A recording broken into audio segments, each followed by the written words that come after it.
Because of the following CBS News special report, the program normally seen at this time will not be presented today.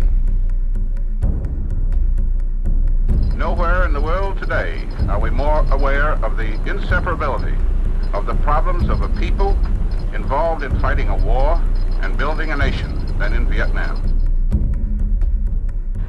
If I live 100 years, I'll just never, ever be able to tell the story the way it really happened. I expected to get wounded, which I did. You know, I remember my drill sergeant always kind of said, "Well, you probably get wounded, but just don't get killed." You know, that kind of thing. So I was okay, and I was good for a couple of months, and that's why Tam Ky was really hit me, because I never had anybody killed until then, and that hurt. But that's Army. That's war. You know, you get over it, you go. But I'll never forget it. We were in Vietnam to fulfill one of the most solemn pledges of the American nation. 3 presidents, President Eisenhower, President Kennedy, and your present president, over 11 years have committed themselves and have promised to help defend this small and valiant nation. Strengthened by that promise, the people of South Vietnam have fought for many long years. Thousands of them have died. Thousands more have been crippled and scarred by war.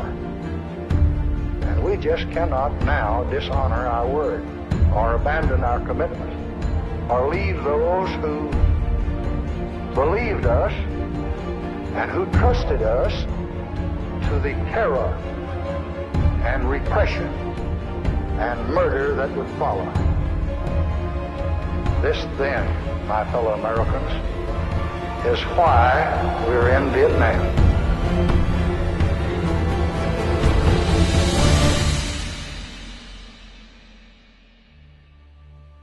Well, my son was taking film and theater up at UCLA. That was his major. And he had a writing class, and he kept asking me to tell him about Vietnam, and I just didn't want to. I never would. So, but I've got a computer, and I've got the Word.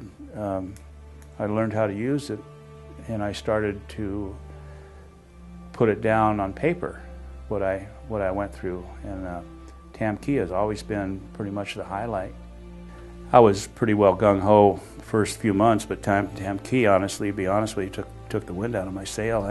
After you have people killed, it's just you start thinking, you know, is it worth it? And I don't know. That's a hard part about Vietnam. It's like, whoa. After 10 years, you know, did we win? Well, I don't know. I think we did. You know, being a student, you deferred the draft as long as you kept your student status, and I liked that. I didn't want to go to Vietnam. But on the other hand, I didn't want to, if you got married and had children, you didn't have to go. Wasn't into doing that. I didn't want to go to Canada, so I finished my 2 years and got my degree, and I was getting tired of school, tired of the books, and I said, heck with it. So got my notice in the mail, welcoming, congratulations, or whatever it said. Got drafted. That's how it happened. Went to Fort Ord, California, did my basic training, did my AIT, Advanced Infantry Training, at Fort Ord, and from there I qualified as the most valuable trainee out of 210, 220 guys. So that was my ticket to OCS. And I thought, well, you get an extra year in the States, you know. And I figured, so by the time I get out of OCS and my year in the States, the war would probably be over. Well, no, I was wrong. I ended up in Vietnam at the worst year possible, 1968. More casualties in, I think, 1968 than any other year. There are no front lines here. The war is everywhere, against an enemy that is seldom clearly seen. In these scenes of casualty evacuation, the enemy is not far away, certainly within shouting distance. Not long ago, I received a letter from a woman in the Midwest. She wrote, "Dear Mr. President, in my humble way, I am writing to you about the crisis in Vietnam. I have a son who is now in Vietnam. My husband served in World War II. our country was at war. But now, this time, it's just something that I don't understand. Why? I'm sure my mom had some reservations, but there was no crying. He just went. And some of my friends had already gone, and I'd already had some friends killed, some of my close friends from Santa Maria, a lot of casualties. So I wasn't looking forward to it. There can be no question that armed insurgency on a large scale is taking place, aimed at the destruction of a people's national independence. It is the policy of the United States government to advise and assist the people of the Republic of Vietnam in their struggle to defeat the communist insurgency which strives to eradicate their freedom. Everybody, most of the soldiers were 18, so 19. And I was considered the old man in my platoon, just being 24. You know, I didn't think I was that old, but compared to all the young ones, they were just kids. That's the way it was. We helicoptered in the night before. We laid down smoke. The helicopters were laying down smoke for our combat, for the assault. No casualties the first day, so we call it RON, Army term for remain overnight. Spent the night. The next day, our job was to make contact. We knew the NBA was in the area. We had a village surrounded, and we were sweeping the team, and I was on the outskirts of the perimeter, and VC black pajamas. I just looked up to my right and I saw this shadow blur coming through, and so I just opened up on him.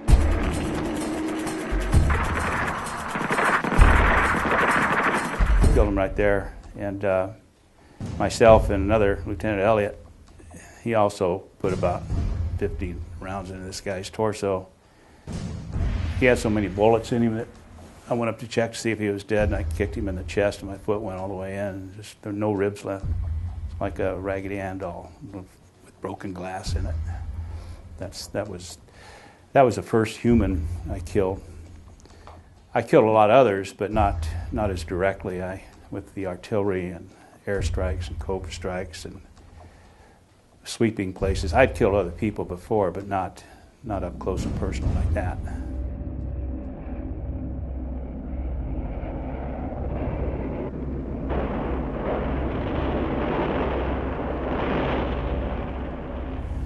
I don't know how many I killed, 50, 100, something like that. I didn't want to count. Vietnam was the kind where you did not see who was shooting at you. I'd say 90% of the time, especially when you're out in the jungle. It's a dirty war, fought without uniforms on a battlefield without boundaries. A war where the friendly farmer you pass in a rice paddy may become a murderous enemy the instant the sun goes down.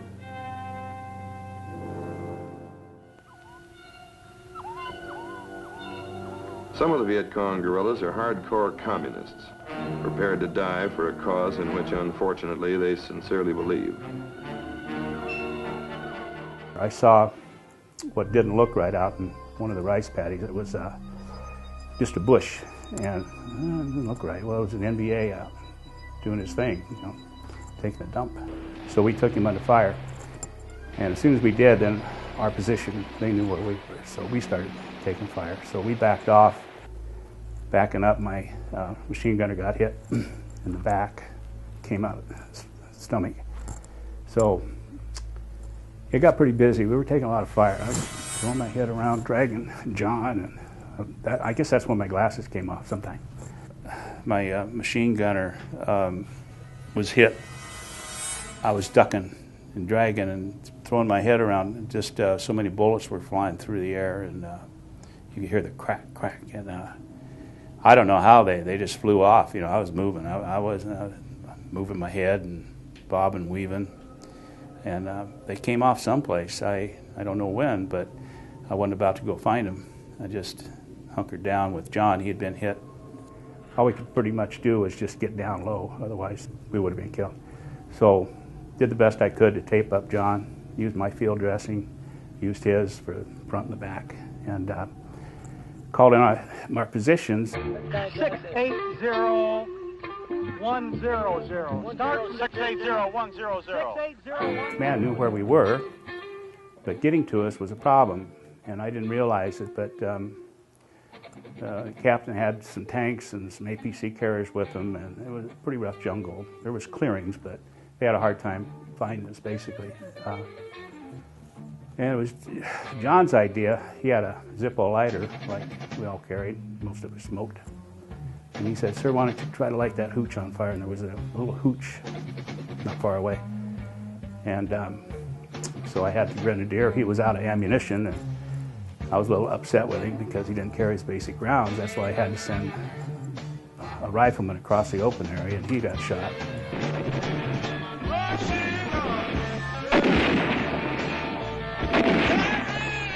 He went down. I had him crawl up and light the hooch, and it lit. We were out of smoke grenades, and we had no canisters. We were low on everything. My rifle had jammed. Yeah, had a 45. The fire, the hooch, the smoke went straight up, like about a half dozen smoke grenades, and we had a forward air control in the area, a pilot, Air Force, I think. He spotted it, and finally he came in and he directed or put some Willie Peter, white phosphorus rounds near us, so we had air support. And so a couple in those days, F4s, I think. What I had left of the platoon wasn't many guys, maybe 12, 14. We attacked another hill and got online again. And I wasn't real excited, but that's what we did. So this time we didn't have much resistance. We suppressed, and we had airstrikes and other things to help us out. So we took the hill. That was our mission. We completed that. So we made another assault, and we put tunes online. This is what we used to do in Vietnam. I just get online and put a shield of lead out, and going into a tree line. And this was another, this one I got wounded. The NVA threw a grenade. I thought it was a Chi-Com. I didn't see it. I didn't have my glasses. I couldn't see anything anyway. So I was hit in the left arm side, and my medic was hit in the head. He died. I lived. Pretty simple. But while I was on the ground, I crawled up to our medic, it was Mike Sublet, and I didn't see any wounds, no blood. I couldn't figure out what happened, so I just started doing mouth-to-mouth. That's what we did in those days. We didn't do CPR, we just did rescue breathing. And I must have done it for, I don't know, 20 minutes, half hour. I didn't mind being on the ground. If I would have got up, we wouldn't be talking. I remember when we took the hill, somebody up on top of that hill said it was a Chi-Com grenade that got me. And that's one of those things with a stick. But again, I didn't have my glasses. I couldn't see too well. So I don't know to this day. I don't know. I've still got shrapnel in me. I guess maybe I could check it out, have it taken out. But they just said, I'll leave it there, not do anything. Missed my Ranger tab. If I was told in Ranger school that would have stopped the lead, but no, anyway. That was just a little humor. It wouldn't. After we killed everybody in the first trench line, that's when I smelled the burning flesh for the first time, the odor of death. We had some GIs that were in a track, and when we went up to Tam Ky, the engineers or some of the tracks got hit pretty bad. I don't think they had infantry to help them out, and so part of our job was to go up and blow this track up that was still up there, and the engineers did that part, but we had to go out and secure it. So getting to the track, that's when I had 3 killed. But after we cleared that and blew the track up, then we had to go take this hill, which was not that far away, but we had to go across some rice paddy, which was open area, no cover, and here we go again. You know, I just had 3 killed and others wounded, including me, going online, but we were doing it again. So before we hit the trench line, the guys were hesitant. We were just hanging out in the middle of this rice paddy, and so I got in front. I was covered, my whole left side was bloody, just bright red. I just basically raised my arm up what I could and said, "Follow me." And off we went. I hit the trenches, and I thought I'd get blown away. But there wasn't anybody in my 8 meters or whatever. It was clear, and then the other guy started hitting the trench, and then I felt a lot better. But that was a start. We had to rake the hill. We had a lot of airstrikes, and it looked like all the bombs and napalm and everything else. It was eerie. Just no leaves on the vegetation and holes where the bombs were hitting. It's what was needed to even up the odds, and the infantry action is positive and powerful in destroying the remaining enemy. We have our casualties, but our fatalities from combat-inflicted wounds have been cut to less than 2% because of the speed with which a wounded man can be moved from the battle zone to skilled surgical help. While the Navy corpsman gives emergency aid, a medevac team is being brought in by that mechanical angel of mercy called the helicopter. Usually less than 30 minutes after being hit, a seriously wounded man is in the operating room, either at a field hospital or aboard the USS Repose, a hospital ship that has been a welcome addition to our medical facilities in the combat zone. The other guys were like on and off.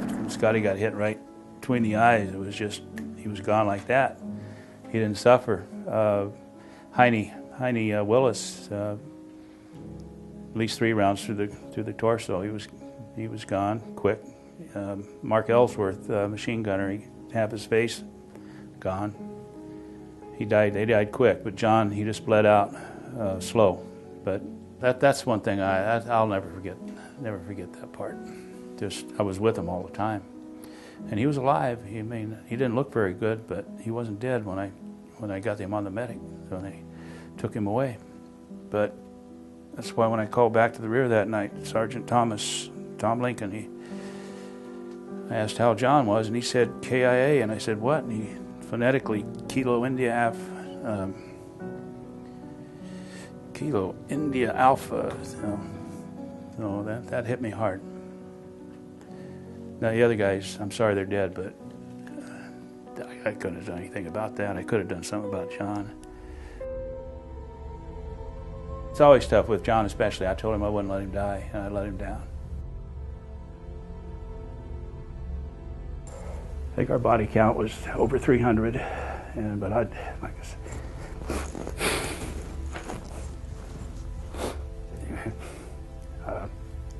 that was it. I'd give all 300 back if I could have my poor guys. Okay, that's the worst part. Okay, hurts me to this day. I don't like responsibility. Not like I used to. I mean, I just don't want to have to be responsible for somebody else. I did the best I could, but damn, the guys that didn't make it, I'll never forget them. But so I think it probably affected me in that way, where I've been married 3 times. I'm kind of a loner.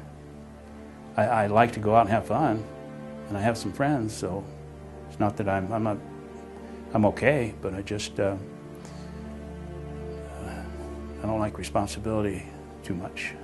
I could probably say that. Anti-war demonstrators protest U.S. involvement in the Vietnam War in mass marches, rallies, and demonstrations. Central Park is the starting point for the parade to the UN building. The estimated 125,000 Manhattan marchers include students, housewives, beatnik poets, doctors, businessmen, teachers, priests, and nuns. Makeup and costumes were bizarre. Well, coming home from Vietnam, that was a real trip. The war wasn't popular at all. Rioting back home, Kent State, I think it already happened, Woodstock.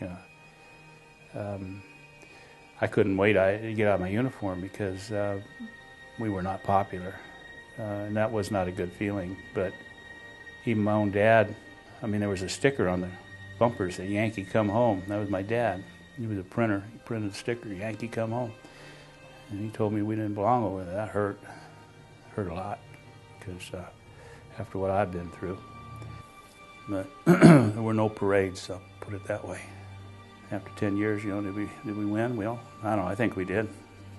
If you count body count, we did.